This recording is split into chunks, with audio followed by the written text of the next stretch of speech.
Wow. Teofimo Lopez, after suffering his first defeat at the hands of George Kambosos, is now having to recover from arthroscopic hand surgery, according to a new ESPN report. I'm gonna talk about all that in this video. What up, Fight World? It's your boy Ego, and I'm back with some more boxing. Link in the description. ESPN is reporting Teofimo Lopez recovering from hand surgery, and he's eyeing a fight moving up in weight at 140 pounds, possibly this summer, right? Teofimo Lopez is eyeing a June or July return after undergoing arthroscopic surgery on his right hand Thursday in LA. The boxer's manager, David McWater, told ESPN Lopez is 24 and he had arthroscopic surgery on his left elbow February in LA. The hand surgery lasted about 2 hours, and Lopez won't be able to punch with his right hand with any force for approximately 6 weeks. He has dealt with the pair of nagging injuries during training camp for the past 2 fights, says David McWater.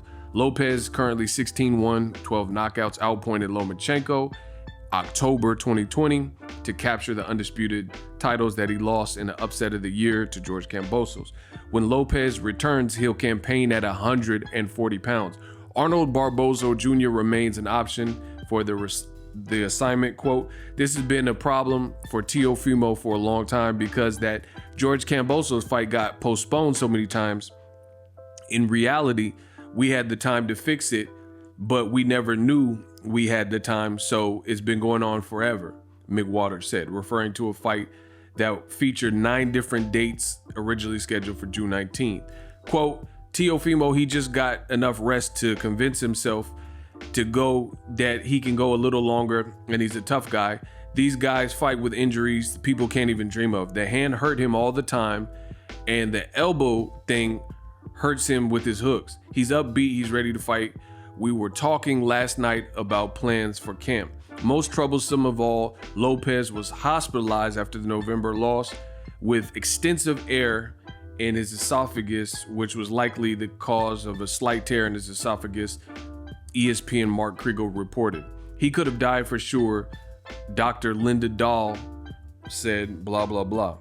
How he breathed, I can't even explain to you. It's like somebody tied a 30-pound set of weights around his chest, like his neck and chest were in a vice. Lopez is no longer dealing with the issue after resting during the last several months with the hand and elbow. He's approaching his return. McWater says he believes Lopez could fight for a 140-pound title before the end of the year. I've already made a video about that and why I feel that. You guys got to subscribe for the latest and greatest. He won't be able to spar or punch the heavy bag for at least 6 weeks, which will allow him to fully train. Boom. So that's the latest. I'll put the link in the description. Now, my thoughts. Before I get into my thoughts, I looked at my YouTube analytics over the last 30 days, and it showed me something. Over the last 30 days, 50% of you guys are subscribed to my channel. Shout out to y'all. The other 50% that consume Boxing Egos, boxing news, and boxing content did not subscribe. Maybe you forgot, maybe you didn't realize how important it is for us full-time creators when you guys hit the subscribe button. If you could take the time to hit the subscribe button, if you like the content, it's free. Worst case scenario, if you don't like the content in the future, you can always unsubscribe, and it goes a long way. Sometimes YouTube unsubscribes people as well. Teofimo Lopez and this arthroscopic surgery.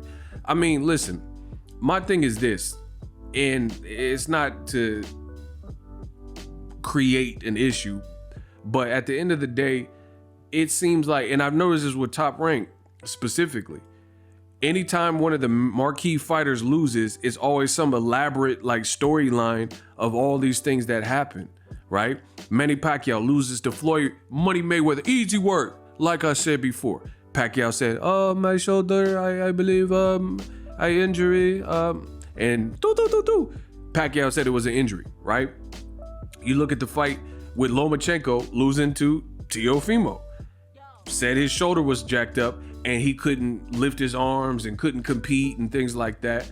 Edgar Berlanga fought on the Wilder Fury undercard and he was dropped in that fight. Edgar Berlanga said he had something wrong with his arm. Even though he just fought against Steve Rolls, I didn't get to watch it. I was watching the new Spider-Man, and they said that Berlanga didn't look that great versus Steve Rolls, even after he had the surgery. And then they said Teofimo, he fought George Kambosos, shocking upset for some, not to me, but to some. And they said his esophagus blew up. That's what Bob Arum said. And then now they're saying on top of that, he's had hand and elbow injuries and he couldn't make a fist and his elbow was messed up and had to get this arthroscopic surgery. I mean, it's just nonstop, you know? It's nonstop. And I understand boxers carry nagging injuries, but first of all, this new generation is very troubling because we're seeing this often. These guys are 20, 24, under 25, and you're hearing more talk on social media and about injuries and stuff like that than you're seeing fights.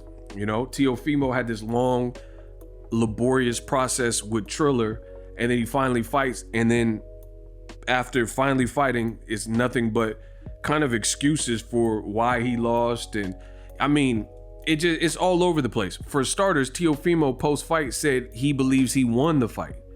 So you mean to tell me this doctor is saying it's like somebody had Teofimo's esophagus in a vice grip and tied, you know, a 300-pound weight to his esophagus and he could have died? This is what the doctor testimony is claiming. And then on top of that, he has a tennis elbow.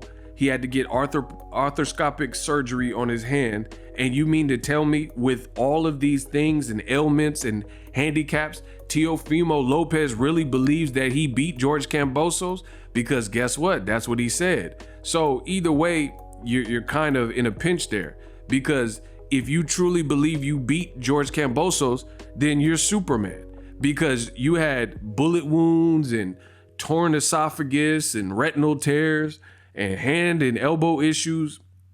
And these are the reasons I'm supposed to believe why you lost. And you fought through all of that and you still believe you won. So to me, it just sounds, it becomes a bit hard for me to take all of it in. And again, I know athletes have injuries and stuff, but it looks like damage control. Because here's another thing. Why does it even get advertised through your manager that you had this surgery? So conveniently, no one's talking about Teofimo right now because he's been MIA. He can't, he was like not able to train. He has no scheduled fight. And then randomly ESPN gets a call or a text or whatnot from David McWater, his manager, saying, hey, last month, just so you know, Teofimo had surgery. So let's say hypothetically, all of it's 100% true. Like he could have got a surgery, but if you want me to, don't try to make me believe like that's the reason he lost. You know what I'm saying? So that's why I'm saying it sounds like damage control. So what I'm saying is this, let's just say that Teofimo really got the surgery in February. Okay, that's believable. Maybe he had some nagging injuries, but why do you need to advertise it? Why not? Like, it's like if I want to give a homeless person $20, I've done that before. And I didn't have to film it to show people that I was giving a homeless person $20. So maybe it's just this new generation. If you needed to take care of your body or you end up getting surgery, why would you even forewarn anybody that you were having elbow and hand issues unless you wanted like sympathy or you wanted to put that out there? Like I look at The Art of War, Sun Tzu, war strategists, books like that, patents. And I feel like if you're in a position like a prize fighter, you don't want people, you want to have a poker face at all times. You wouldn't want people to know your injuries. You know what I mean? So it just seems kind of planted and a bit weird that Teofimo hasn't really been in the news at all. And then randomly ESPN is contacted saying, hey, just so you know, Teofimo, he had this surgery. Why do you even need to tell people that?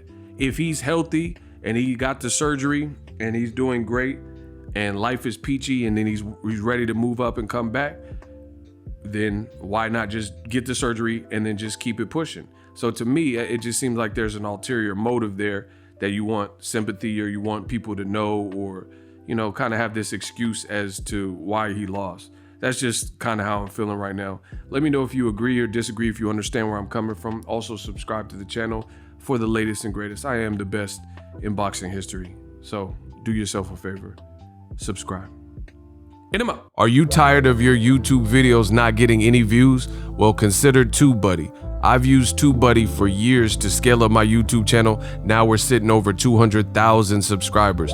TubeBuddy is a browser extension that offers a ton of built-in productivity and time-saving services to take your channel to the next level. Use my link in the description to get started with TubeBuddy and level up your channel faster. We working. The future is now. The Hibernation 5s by Kenichi Bear. Hybrid gaming and lifestyle headphones. Out of the box, you can connect to any console or PC. Bluetooth ready with a low latency USB adapter, color RGB, and extreme bass mode. The Hibernation 5s adjust to you. Whether you need a gaming, travel, gym, or lifestyle headphones, the Hibernations got you covered. The new Hibernation 5s, link in the description. Customize the way you hear the world. Welcome to the nation.